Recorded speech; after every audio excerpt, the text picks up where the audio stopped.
దగ్గుమందుల వల్ల 12 మంది చిన్నపిల్లలు మధ్యప్రదేశ్లోను రాజస్థాన్లోను చనిపోయారనే వార్త నిజంగా అందరినీ కలిచివేస్తోంది.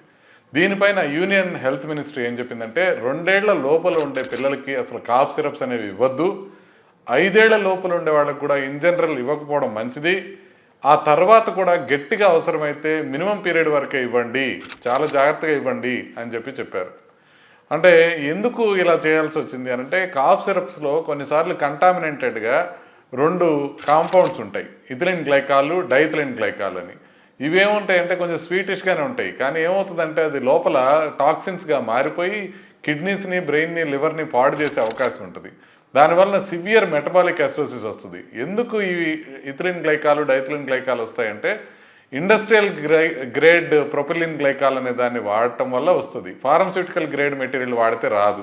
ఇంతకుముందు కూడా 1972లో తమిళనాడులో 15 మంది చిన్నపిల్లలు చనిపోయారు, 1998లో గుర్గాంలో 33 మంది చిన్నపిల్లలు చనిపోయారు, 2019లో జమ్మూలో 12 మంది చనిపోయారు. ఇది మాత్రమే కాకుండా ఆఫ్రికన్ కంట్రీస్లో గాంబియాలో 2022లో 70 మంది చిన్నపిల్లలు కాఫ్ సిరప్ మైడెన్ ఫార్మస్యూటికల్స్ అని ఇండియన్ కంపెనీ చేయటం వల్ల చనిపోయారు. ఆ తర్వాత ఉజ్బెకిస్తాన్లో కూడా 18 మంది పిల్లలు చనిపోయారు. డాక్-1 మ్యాక్స్ అనే దగ్గుమందు మ్యారియాన్ బయోటెక్ అనే కంపెనీ ద్వారా తయారు చేయబడిన దానివల్ల చనిపోయారని తేలింది. WHO చేసిన పరిశోధనలో వీటిల్లో ఇథిలిన్ గ్లైకాల్, డైథిలిన్ గ్లైకాల్ ఉన్నాయనేది తెలుస్తోంది. ఇండోనేషియాలో, క్యామరూన్లో వీటిల్లో కూడా దగ్గుమందుతో పిల్లలు చనిపోయారని తెలుస్తోంది. సో వీటన్నిటిలో ఒకటే మనకి తెలుస్తోంది ఏంటంటే మనం జాగ్రత్తగా టెస్ట్ చేసుకొని వాడాలి, బ్యాచ్ టెస్టింగ్ జాగ్రత్తగా చేయాలి, కెమికల్స్ని ప్రొడ్యూస్ చేసేటప్పుడు మంచి సప్లయర్స్ దగ్గర నుంచే ప్రొడ్యూస్ చేసుకోవాలి. అందరూ ఫార్మస్యూటికల్స్ ఎవరైతే ఈ దగ్గుమందుల్ని తయారు చేస్తున్నారో వాళ్ళు పిల్లల విషయంలో ఏ రకంగా వాడాలి అనే విషయంలో దీన్ని జాగ్రత్తలు తీసుకోవాలి. ఫార్మస్యూటికల్ షాప్స్లో కూడా దగ్గుమందు పిల్లలకి అంటే మనకు ప్రిస్క్రిప్షన్ లేకుండా ఇవ్వకూడదు.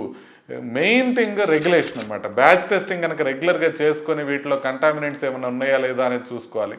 ఇప్పుడు మధ్యప్రదేశ్లో కంటామినెంట్స్ లేవని చెప్తున్నా కూడా పిల్లలు చనిపోతుంది మాత్రం కిడ్నీ ఫెయిల్యూర్తోనే. అందువల్ల డైథిలిన్ గ్లైకాల్ కాకపోతే ఇంకేదన్నా కంటామినెంట్ ఉందేమో చూసుకోవాల్సిన అవసరం ఉంది. తల్లిదండ్రులు తస్మాత్ జాగ్రత్త.